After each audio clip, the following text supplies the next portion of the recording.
মাধ্যমিক 2027-এর ছাত্রছাত্রীদের জন্য আজকের ভিডিও কিন্তু মারাত্মক ইম্পর্টেন্ট। তার কারণ তোমাদের আর কয়েকদিনের মধ্যেই কিন্তু সেকেন্ড সামেটিভ পরীক্ষা হতে চলেছে। আর এই সেকেন্ড সামেটিভ পরীক্ষায় তোমাদের সবথেকে বিশেষ যে একটা চ্যাপ্টার রয়েছে তাপের ঘটনাসমূহ, এই তাপের ঘটনাসমূহের একটা বিশেষ পার্ট রয়েছে তরলের ক্ষেত্রে আমাদের দুই প্রকার প্রসারণ গুণাঙ্ক দেখা যায় কেন, বা তরলের দুই প্রকার প্রসারণ বলতে কি বোঝো। তো এই রিলেটেড কিছু কোয়েশ্চেন থাকে, অনেক ছেলে মেয়েদেরই কিন্তু মনে একটা কনফিউশন থাকে যে তরলের ক্ষেত্রে কেন দুই প্রকার প্রসারণ গুণাঙ্ক দেখতে পাওয়া যায়। এবার এই প্রসঙ্গ নিয়েই কিন্তু আমাদের আজকের ভিডিও খুব সংকীর্ণ থাকবে, খুব তাড়াতাড়ি থাকবে, টেনশনে কোনো কারণ নেই। ভিডিওটাকে স্কিপ করো না, ফার্স্ট থেকে শেষ পর্যন্ত র্যান্ডামলি দেখে যাও। আশা করব তরলের প্রসারণ গুণাঙ্ক নিয়ে যদি কারোর কোনো প্রবলেম থেকে থাকে সেই প্রবলেম অনায়াসে সলভ হয়ে যাবে। এই প্রসঙ্গে তোমাদের আরেকটা কথা বলে রাখি, পিটি স্টাডি সেন্টারের ইউটিউব চ্যানেলে আমরা তোমাদের জন্য মাধ্যমিক 2027 যারা দেবে তাদের জন্য ম্যাথামেটিক্সের বিশেষ ক্লাস আমরা কিন্তু নিয়ে আসছি। আমরা গণিত প্রকাশ বইয়ের কোনো অঙ্ক তোমাদের সামনে তুলে ধরবো না, আমরা তোমাদের যে চ্যাপ্টারগুলো রয়েছে সেকেন্ড সামেটিভ টেস্ট বলে এবং ফাইনালের, আমরা সেই সমস্ত চ্যাপ্টার তার বহির্ভূত অর্থাৎ গণিত প্রকাশ বইয়ের বাইরের যে সমস্ত অঙ্কগুলো পরীক্ষায় আসে বা কনসেপ্ট গ্রো করানোর জন্য যা যা করানোর প্রয়োজন, বিশেষ করে 2 নম্বরের প্রশ্ন, শর্ট এমসিকিউ, শূন্যস্থান, এই টাইপসের কোয়েশ্চেনগুলোকে আমরা তুলে ধরবো এবং আমরা পার্ট পার্ট করে প্রত্যেকটা চ্যাপ্টার থেকে কিন্তু বাছাইকৃত প্রশ্নগুলো তোমাদের সামনে তুলে ধরবো। মনে রাখবে গণিত প্রকাশ বইয়ের কিন্তু অঙ্ক না, গণিত প্রকাশ বইয়ের বাইরে যদি কোনো অঙ্ক পরীক্ষায় আসার মতো হয় আমরা সেই অঙ্কগুলোকেই তুলে ধরবো। তাই যারা নতুন চ্যানেলে তারা অবশ্যই চ্যানেলটা সাবস্ক্রাইব করে দিও, তার কারণ মাধ্যমিক পরীক্ষার্থীদের জন্য প্রচুর ভিডিও আসছে কিন্তু আমাদের চ্যানেলে। তো দেখো, আমরা আজকে প্রথমে যেটা নিয়ে আলোচনা করব সেটা হচ্ছে তরলের প্রসারণ নিয়ে আমরা আলোচনা করব। দেখো, প্রথমে একটা প্রাথমিক ধারণা কি লিখে রেখেছি, দেখো যে তরল পদার্থের নিজস্ব কোনো আকার নেই, তাই এর প্রসারণ কঠিনের থেকে কিছুটা ভিন্ন। এবার এই প্রসঙ্গে বলে রাখি, আমাদের সিলেবাসে 3 প্রকার প্রসারণ রয়েছে। তোমাদের কঠিনের ক্ষেত্রে রয়েছে, তরলের ক্ষেত্রে রয়েছে আর গ্যাসের ক্ষেত্রে। তাহলে এইখান থেকে যদি একটা কোয়েশ্চেন দিয়ে দেয় যে এই কঠিন তরল গ্যাসের মধ্যে কার প্রসারণ সবচাইতে বেশি, তাহলে কিন্তু আমরা অ্যান্সার করব গ্যাসের সবচাইতে বেশি, তারপর কিন্তু হচ্ছে তরলের এবং সর্বশেষ হচ্ছে কঠিনের। তো তোমরা আগের এপিসোডটাই কিন্তু অলরেডি মনে হয় আমি এটা করিয়ে দিয়েছিলাম যে আলফা সমান সমান বিটা বাই 2 সমান সমান গামা বাই 3, এরকম টাইপসের একটা কিন্তু জিনিস আমি তোমাদের করিয়ে দিয়েছিলাম। অর্থাৎ 3 প্রকার প্রসারণ গুণাঙ্কের মধ্যে সম্পর্ক ছিল কিসের, কঠিনের ক্ষেত্রে এটা আমরা করিয়ে দিয়েছিলাম যে কঠিন পদার্থের যে দৈর্ঘ্য প্রসারণ গুণাঙ্ক, ক্ষেত্র প্রসারণ গুণাঙ্ক এবং আয়তন প্রসারণ গুণাঙ্ক থাকে তাদের মধ্যে একটা সম্পর্ক আলফা সমান সমান বিটা বাই 2 সমান সমান গামা বাই 3, এটা কিন্তু তোমরা অলরেডি করে এসছো। যাই হোক, আমরা এই প্রসঙ্গে নিয়ে কথা বলবো না, আজকের প্রসঙ্গ হচ্ছে আমাদের তরল নিয়ে। তো চলো আমরা একটু একটু করে এগোই। দেখো, তরল প্রসারণের বৈশিষ্ট্য কি লেখা রয়েছে, দেখো আকারের অনুপস্থিতি। কি লেখা রয়েছে দেখো, তরলের নির্দিষ্ট আকার নেই তাই এর দৈর্ঘ্য বা ক্ষেত্র প্রসারণ হয় না। তাই তো নাকি? তোমরা নিজেরাও তো জানো তরলের দৈর্ঘ্য হয় না, ক্ষেত্রফল হয় না। যে পাত্রে রাখা হবে তরল সেই পাত্রের আকার ধারণ করবে। তাই কঠিনের তুলনায় তরলের প্রসারণ কিন্তু অনেক বেশি হয়। শুধুমাত্র আয়তন প্রসারণ, কি লিখেছে, তরলের শুধুমাত্র আয়তন প্রসারণ দেখা যায়, যে পাত্রে রাখা হয় তরল সেই পাত্রের কিন্তু আকার ধারণ করে প্রসারণ সম্পূর্ণ করে। এটাই কিন্তু তরলের ক্ষেত্রে কিন্তু প্রযোজ্য। তার মানে এখান থেকে কি বুঝলাম, তরলের নিজস্ব কোনো কি নেই, তরলের নিজস্ব কোনো লেন্থ এবং যে ক্ষেত্রফল সেটা নেই। এই কারণে তরলের দৈর্ঘ্য এবং ক্ষেত্র প্রসারণ দেখা যায় না। তরলকে যে পাত্রে রাখা হবে শুধু সেই পাত্রের আকারকেই ধারণ করবে, তাই তরলের ক্ষেত্রে আয়তন প্রসারণ কিন্তু আমরা দেখতে পাই। তো এবার এক এক করে আমরা বুঝবো তরলের আয়তন প্রসারণ কি, সেটা একটু একটু বুঝবো। বলছে তরলকে গরম করতে হলে কোনো একটি পাত্রে রাখতে হবে। দারুণ ব্যাপার, সত্যি তো তাই। তরলকে যদি তুমি গরম করতে হয় তাহলে তোমাকে কোনো না কোনো একটা পাত্রের মধ্যে তরলকে আশ্রয় দিতেই হবে। যখন আমরা তাপ দিই তখন প্রথমে পাত্রটি প্রসারিত হয় এবং পরে তরলটি প্রসারিত হয়। দারুণ কথা, এই জায়গাটাই ছেলে মেয়েদের বুঝতে অসুবিধা হয়। কি জিনিস একটুখানি তোমাদেরকে বোঝাবো। মনে করো এটা একটা পাত্র, এই পাত্রের মধ্যে আমি মনে করো প্রথমে কিছুটা এরকম লেভেলে আমি কিছুটা তরলকে রেখেছিলাম। এবার এখানে তরল রাখার পরে আমি এই পাত্রের নিচে মনে করো এরকম হিট দিয়েছি। তাতে কি হয় ভালো করে বোঝো, এই জায়গাটাই গুরুত্বপূর্ণ। আমাদের কি হয়, এই প্রথমে এই তরলের যে পাত্রটার মধ্যে রেখেছি, অর্থাৎ যে উপাদান দিয়ে তৈরি সেই উপাদানের কি হয়, আয়তন প্রসারণ হয়। তো সেই কারণে কি হয়, এই লেভেলে যদি তরলটা থেকে থাকে, তরলটা এখন কিছুটা লেভেলে কিন্তু নেমে যায়, নিচে নেমে যায়। এবার ভালো করে বোঝো, তারপর যখন আমরা দেখব তখন এই পাত্রের মধ্যে থাকা যে তরল পদার্থটা সেটা এই তাপটাকে গ্রহণ করবে, এই নিচ থেকে যে বুনসেন বান্নার হোক যাই দিয়ে হোক যে চাপটা দিচ্ছি সেটা, তারপর সেটাকে যখন আমরা বাড়বে আমরা সেই প্রসারণটা কিন্তু দেখব। এই জায়গাটাকে কিন্তু আগে গুরুত্ব দাও। তাহলে আমরা যে পাত্রে তরলকে রাখছি, আমরা যখন পাত্রটিকে কোনো একটা বুনসেন বার্নার হোক বা যে কোনো স্পিরিট ল্যাম্প হোক তার উপরে রেখে যখন আমরা গরম করছি, মানে নিচ থেকে আমরা যখন হিট দিচ্ছি, তখন কি হয়, প্রথমে পাত্রের উপাদানের কিন্তু একটা আয়তন প্রসারণ হয়, আর সেই কারণে পাত্রটা কিন্তু একটু বড় হবে, অর্থাৎ প্রসারিত হবে। আর সেই কারণেই কিন্তু এই পাত্রে থাকা যে তরল পদার্থ সেটা কিন্তু কিছুটা নিচে নেমে আসবে। ক্লিয়ার? তারপর যখন আমরা আরও তাপ দেব, তারপর কিন্তু এই ভিতরে থাকা তরলটা প্রসারিত হয়। তো কি লিখেছে দেখো, যে পাত্রের প্রসারণের ফলে তরল তল প্রথমে কিছুটা নিচে নেমে আসে। দেখো বুঝতে পারলে ব্যাপারটা কেন নিচে নেমে আসে। তার কারণ আগে ছিল পাত্রটা এইটুকু, এখন তাপ পেয়ে পাত্রটা প্রসারিত হয়েছে, তাতে জায়গা বেড়ে গেছে, তাই তরলটা কিছুটা নিচের দিকে নেমে এসছে। এরপর তরলের প্রসারণ শুরু হলে তল দ্রুত উপরে ওঠে। এই কারণে তরলের দুই ধরনের প্রসারণ কিন্তু লক্ষ্য করা যায়। খুব ভালো করে বুঝবে। তাহলে তোমাদের মনের মধ্যে যে কনফিউশনটা থাকে, তরলের ক্ষেত্রে দু ধরনের প্রসারণ থাকে কেন, তরলের ক্ষেত্রে দু ধরনের প্রসারণ থাকে এই কারণেই, এইখানে আমরা একটা জায়গায় স্কিপ করি। আমরা যখনই কোনো সময় এটাকে করার চেষ্টা করি তখন আমরা জায়গায় স্কিপ করি। কি করি, মনে করো আমি এখানে একটা আচ্ছা পরের পেজে যাই। তো দেখো এবার যেটা মেনলি তোমাদেরকে বোঝাবো সেটা হচ্ছে এই আপাত প্রসারণ এবং প্রকৃত প্রসারণ কি জিনিস সেটা তোমাদেরকে এবার আমি বোঝাবো। মনে করো আমি এখানে একটা বিকার নিলাম, আমরা এরকমভাবে মার্ক করব, এই বিকারটাকে এরকমভাবে মার্ক করব। মনে করো এটা ছিল হচ্ছে 50 ml, 100 ml, 150 ml, 200, 250, 300, 350 এরকম ছিল। আর এখানেও মার্ক করব, এরকম মার্ক করব 50, 100, 150, 200, 300, 350, 400, 450 থাক। এবার আমি প্রথমে এর মধ্যে কিছুটা তরল পদার্থ নিচ্ছি।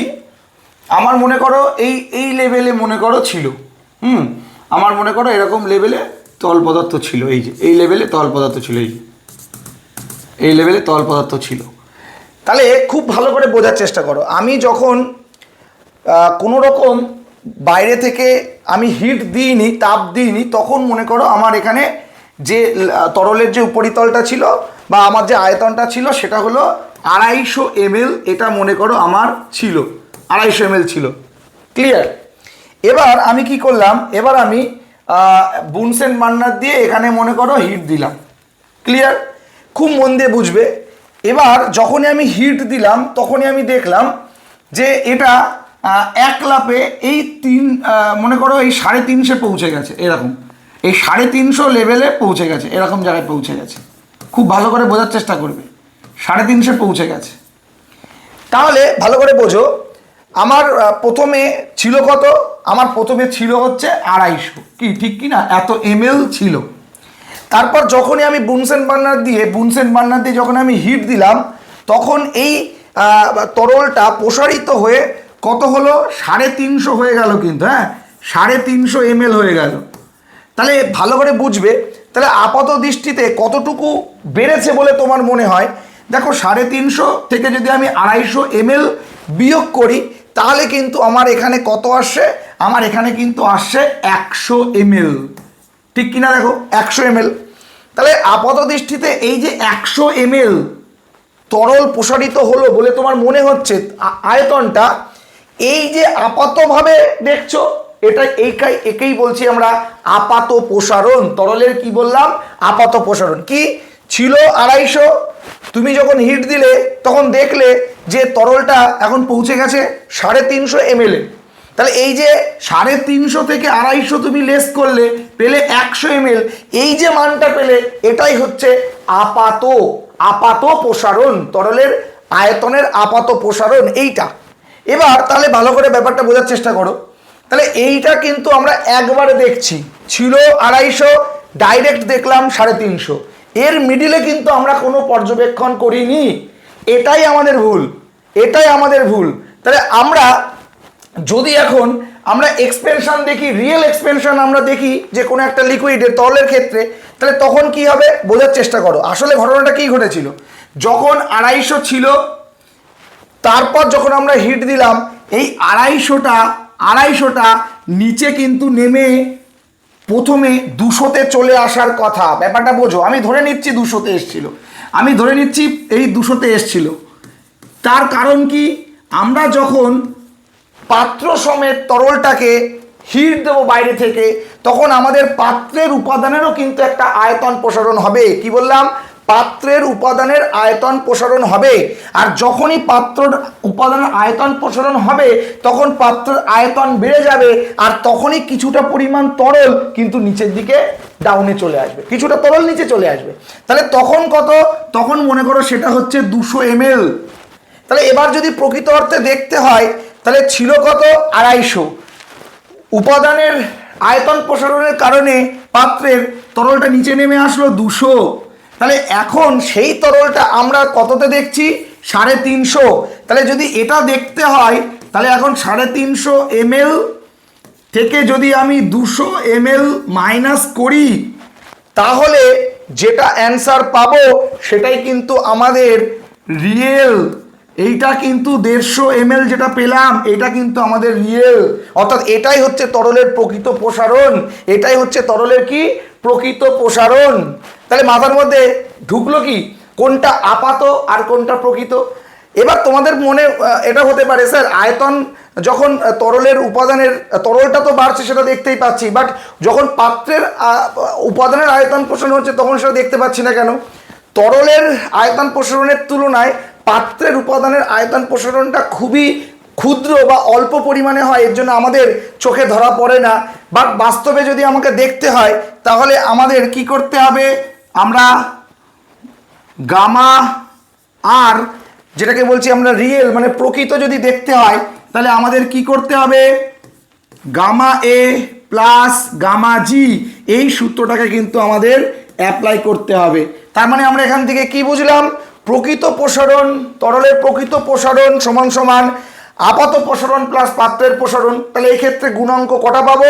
এই ক্ষেত্রে গুণাঙ্ক দুটো পাবো, একটা হচ্ছে আপাত প্রসারণ গুণাঙ্ক, আর একটা হচ্ছে প্রকৃত প্রসারণ গুণাঙ্ক। তাহলে তরলের আয়তনের প্রসারণ আমরা দুটো পেলাম, একটা আপাত আয়তন প্রসারণ আর একটা হচ্ছে প্রকৃত আয়তন প্রসারণ। তাহলে সেক্ষেত্রে আমরা গুণাঙ্কও দুটো পাবো, একটা আপাত তরলের আপাত আয়তন প্রসারণ গুণাঙ্ক পাচ্ছি, আর একটা হচ্ছে প্রকৃত প্রসারণ গুণাঙ্ক পাচ্ছি। কি বললাম? তরলের আপাত আয়তন প্রসারণ গুণাঙ্ক পাচ্ছি, আর একটা হচ্ছে প্রকৃত। তাহলে দুটো, একটা আপাত আর একটা হচ্ছে প্রকৃত। তাহলে সম্পর্কটা কি? তাহলে প্রকৃত প্রসারণ গুণাঙ্ক মানে হচ্ছে আপাত প্রসারণ গুণাঙ্ক প্লাস পাত্রের উপাদানের প্রসারণ গুণাঙ্ক, এই দুটো যোগ করলে যেটা পাবো সেটাই হচ্ছে কিন্তু প্রকৃত প্রসারণ। কি হচ্ছে? প্রকৃত প্রসারণ। ক্লিয়ার হলো? এটাই কিন্তু আমরা পেলাম। তাহলে প্রকৃত প্রসারণ কি জিনিস? তাহলে প্রকৃত প্রসারণ গুণাঙ্ক কি জিনিস? তাহলে তরলের প্রকৃত প্রসারণ গুণাঙ্ক মানে হচ্ছে তরলের আপাত প্রসারণ গুণাঙ্ক প্লাস পাত্রের উপাদানের প্রসারণ গুণাঙ্ক, আয়তনের প্রসারণ গুণাঙ্ক। তার জন্য আমরা এখানে লিখেছি পাত্রের প্রসারণকে উপেক্ষা করে তরলের যে প্রসারণ দেখা যায় তাকে আপাত প্রসারণ বলে। এটি তরলের নিজস্ব ধর্ম নয়, কারণ এটি পাত্রের উপাদানের উপর নির্ভর করে। তাহলে তোমাদের পরীক্ষায় অনেক সময় কোয়েশ্চেন আসে যে আপাত এবং প্রকৃত প্রসারণ গুণাঙ্কের মধ্যে কোনটি তরলের নিজস্ব। তাহলে তোমরা কি অ্যান্সার দেবে? যে প্রকৃত প্রসারণ গুণাঙ্ক হলো তরলের নিজস্ব, কিন্তু আপাত প্রসারণ গুণাঙ্ক কিন্তু তরলের নিজস্ব ধর্ম নয়। লেখাই রয়েছে পাত্রের প্রসারণ এবং আপাত প্রসারণের সমষ্টিকে প্রকৃত প্রসারণ বলে। এটি তরলের নিজস্ব ধর্ম এবং পাত্রের প্রকৃতির উপর নির্ভর করে না। দারুণ দুটো লাইন কিন্তু লেখা রয়েছে, তোমরা খাতাতে নোট ডাউন করে নিতে পারো।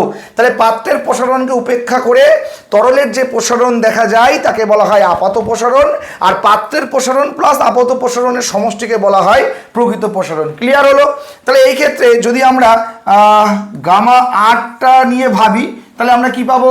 গামা আর, তাহলে গামা আরটার ক্ষেত্রে আমরা পাবো V2 minus V1 by V1 into T2 minus T1। Clear?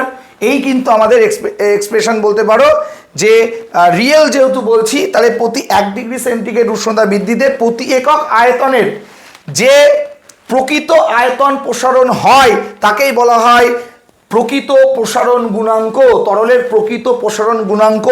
আর একটা লাইন এখানে আর একটা হবে, সেটা হচ্ছে গামা এ। গামা এ মানে যেটা পাবো আমরা যদি ধরে নিই যে প্রাথমিক অবস্থায় তরলের আয়তন ছিল V এবং পরবর্তীতে বেড়ে হলো V1, তাহলে আমরা এখানে লিখবো V1 minus V by V into T2 minus T1। তাহলে এই ক্ষেত্রে আমরা সংজ্ঞাটা কি দেব? যে আপাত প্রসারণ গুণাঙ্কের সংজ্ঞা দেব যে 1 ডিগ্রি সেন্টিগ্রেড উষ্ণতা বৃদ্ধিতে প্রতি একক আয়তনের যে আপাত প্রসারণ হয়, কি বললাম? আপাত প্রসারণ হয়, আমরা সেটাকেই বলবো আপাত প্রসারণ গুণাঙ্ক। কি বলবো? আপাত প্রসারণ গুণাঙ্ক। এখানে V2 V1 V এগুলো ডাজন্ট ম্যাটার, তোমরা নিজেদের মতো করেও লিখতে পারো, কেউ V ড্যাশ দেয়, যে যার মতো, কোনো ব্যাপার না এটা। তাহলে আমাদের V2 আর V1 যেটা দেখলাম সেটা কিন্তু প্রকৃত প্রসারণের ক্ষেত্রে দেখলাম, এটা কিন্তু প্রকৃত প্রসারণ রিয়েলটার ক্ষেত্রে দেখলাম আমরা, আর এটা কিন্তু আপাত প্রসারণের ক্ষেত্রে আমরা দেখলাম। তাহলে এই ক্ষেত্রে যদি আমরা একক বের করতে যাই, একক, তাহলে কি হবে একক?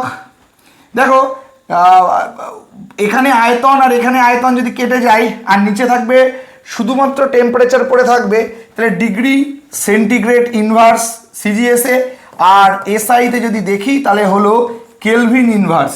কেলভিন ইনভার্স এই হচ্ছে কিন্তু তরলের দুই প্রকার প্রসারণ নিয়ে কিন্তু একটা বিশদ আলোচনা। আশা করছি বুঝতে পেরেছো।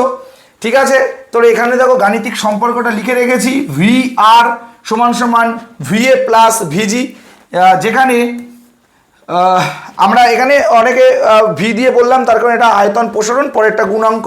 তাহলে এখানে আর মানে হচ্ছে রিয়েল, এ মানে হচ্ছে অ্যাপারেন্ট, আর জি মানে হচ্ছে গ্লাস বা ভেসেল যার মধ্যে করে তুমি গরম করছো সেটা।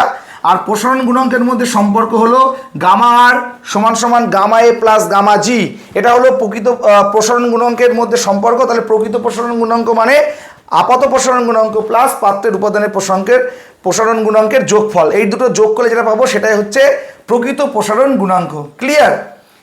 মোটামুটি এখান থেকে যে কোশ্চেনগুলো আসে সেই কোশ্চেনগুলো তোমরা জানো নিশ্চয়ই, যে ওই যেটা বললাম একটু আগে, দুই প্রকার প্রসারণ গুণাঙ্কের মধ্যে সম্পর্ক, কেন দুই প্রকার প্রসারণ গুণাঙ্ক পাওয়া যায়।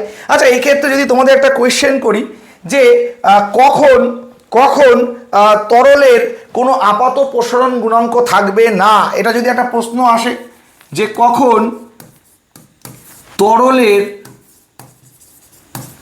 আপাত প্রসারণ গুণাঙ্ক থাকবে না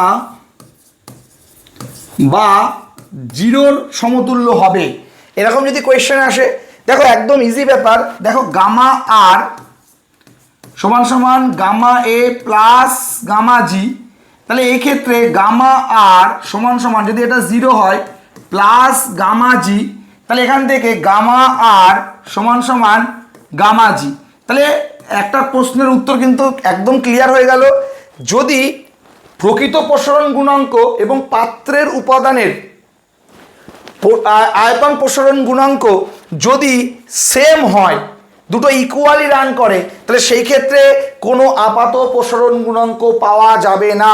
তাহলে যদি কোয়েশ্চেনটা আসে পরীক্ষায়, কিন্তু ট্রিকি কোয়েশ্চেন, খুব ভালো কোয়েশ্চেন, যে কখন তরলের আপাত প্রসারণ গুণাঙ্ক থাকবে না, তাহলে যখন প্রকৃত প্রসারণ গুণাঙ্ক, তরল প্রকৃত প্রসারণ গুণাঙ্ক এবং যে পাত্রের উপাদানের যে প্রসারণ গুণাঙ্ক, আয়তন প্রসারণ গুণাঙ্ক যদি সেম হয়, সমান হয়ে যায়, তখন সেই ক্ষেত্রে আমরা কি পাবো না, সেই ক্ষেত্রে আমরা কিন্তু কোনো গামা এ অর্থাৎ আপাত প্রসারণ গুণাঙ্ক পাবো না। এরকম টাইপসের কোশ্চেন কিন্তু দিতে পারে, খুব সাবধান। আচ্ছা, এরপরে দেখো এখানে কিছু প্রসারণ গুণাঙ্ক লেখা আছে, দেখে নিও, কোনো ব্যাপার না। এরপরে জলের ব্যতিক্রান্ত প্রসারণ, এই প্রসঙ্গে একটু বলে রাখি, 0 ডিগ্রি সেন্টিগ্রেড থেকে 4 ডিগ্রি সেন্টিগ্রেড উষ্ণতার মধ্যে জলের প্রসারণের এক অদ্ভুত ধর্ম রয়েছে, যেটাকে আমরা বলছি জলের ব্যতিক্রান্ত প্রসারণ। কি হয় একটু দেখো, সাধারণত তাপ দিলে আয়তন বাড়ে, কিন্তু জলের ক্ষেত্রে 0 ডিগ্রি সেন্টিগ্রেড থেকে 4 ডিগ্রি সেন্টিগ্রেড পর্যন্ত তাপ দিলে আয়তন না বেড়ে কমে এবং ঘনত্ব বেড়ে যায়। এই যে ঘটনাটা, এই ঘটনাটাকেই বলা হয় ব্যতিক্রান্ত প্রসারণ। 4 ডিগ্রি সেন্টিগ্রেড উষ্ণতায় জলের আয়তন সর্বনিম্ন এবং ঘনত্ব সর্বাধিক হয়। এই ধর্মের জন্যই কিন্তু শীত প্রধান দেশের জলাশয়ের উপরিভাগে বরফ হলেও নিচে কিন্তু তরল থাকে এবং জলজ প্রাণীরা বেঁচে থাকে। তোমরা বইয়ে এরকম একটা দেখবে যে এখানে এরকম বরফ রয়েছে, এরকম বরফ রয়েছে, আর এখান থেকে 0, 1 ডিগ্রি, 2 ডিগ্রি, 3 ডিগ্রি, 4 ডিগ্রি, আর এখানে সেই মাছগুলো ঘুরে ঘুরে বেড়াচ্ছে, এই মাছগুলো ঘুরে ঘুরে বেড়াচ্ছে। তো এই কিন্তু ছিল জলের ব্যতিক্রান্ত প্রসারণ। তো ব্যবহারিক প্রয়োগটা একটু দেখি। থার্মোমিটারের পারদের প্রসারণের ধর্ম ব্যবহার করে উষ্ণতা মাপা হয়। কাঁচ নলের মধ্যে পারদ সুষমভাবে প্রসারিত হয়। তাপীয় সাম্য, বিভিন্ন তরলের প্রসারণ আলাদা হওয়ার কারণে বিভিন্ন শিল্পক্ষেত্রে বা ল্যাবরেটরিতে ব্যবহার করা হয়। ভূপৃষ্ঠের তাপমাত্রা বাড়লে সমুদ্রের জলের প্রসারণ ঘটে, যার ফলে সমুদ্রপৃষ্ঠের উচ্চতা বৃদ্ধি পায়। এই ছিল কিন্তু ব্যবহারিক প্রয়োগ, ঠিক আছে? তো মোটামুটি আশা করছি ক্লাসটা ক্লিয়ার হয়ে গেল। তাই তরলের যে 2 প্রকার প্রসারণ আমি তোমাদেরকে বোঝালাম, তোমরা বুঝতে কতটা পারলে অবশ্যই কমেন্ট সেকশনে কমেন্ট করো। যারা গণিত প্রকাশ বইয়ের বাইরেও অঙ্ক করতে চাও, তারা অবশ্যই আমাদের সাথে জুড়ে থেকো, চ্যানেলটা সাবস্ক্রাইব করে দিও। ভালো থেকো সবাই, টেক কেয়ার।